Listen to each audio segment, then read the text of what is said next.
رمضان کے مہینے میں یہ مسئلہ بھی بہت زیادہ پوچھا جاتا ہے کہ ناپاکی کی حالت میں سحری کرنے سے کیا روزہ ہو جاتا ہے یا نہیں ہوتا۔ تو اس مسئلے کو اچھے طریقے سے آپ سبھی حضرات سمجھ لیں کہ ناپاکی کی حالت میں بہتر تو یہ ہے کہ آپ پہلے غسل کرو، اس کے بعد سحری کرو۔ لیکن مان لیجئے ٹائم بہت کم ہے، اگر آپ غسل کرنے جاؤ گے تو پھر سحری کا ٹائم ختم ہو جائے گا، تو پھر آپ پہلے سحری کر لو، پھر اس کے بعد آپ غسل کرو اور فجر کی نماز پڑھ لو، ٹھیک ہے؟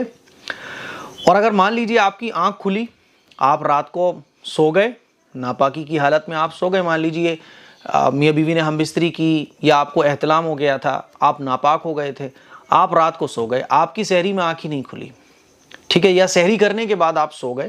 ویسے تو فجر کی نماز پڑھنا چاہیے، بعض لوگ جو ہے نا وہ سحری کر کے سو جاتے ہیں، فجر کی نماز گول ہو جاتی ہے، غلط ہے، فجر کی نماز بالکل نہیں چھوٹنا چاہیے۔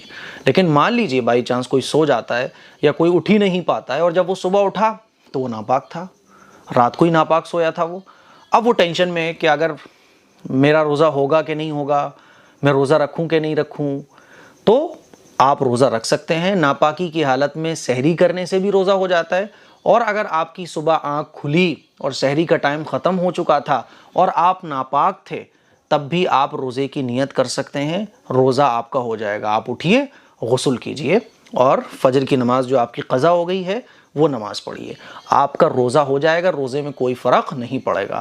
اسی طرح سے یہ مسئلہ بھی آپ سمجھیں کہ روزے کی حالت میں اگر کوئی کسی کو احتلام ہو جاتا ہے تو اس سے روزے میں کوئی فرق نہیں پڑتا، نائٹ فیل اگر ہو گیا تو روزے میں کوئی فرق نہیں پڑے گا، روزہ ہو جائے گا۔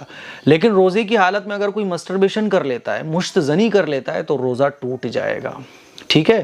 اور روزے کی حالت میں مشت زنی کرنا یہ گناہ کبیرہ ہے، بہت بڑا گناہ ہے، نہیں کرنا چاہیے۔ اور اگر کسی سے یہ گناہ ہو جاتا ہے تو وہ جلد از جلد توبہ کرے۔ تو مجھے امید ہے یہ مسئلہ آپ کو سمجھ آ گیا ہوگا، اس کو شیئر کریں۔ السلام علیکم ورحمۃ اللہ وبرکاتہ۔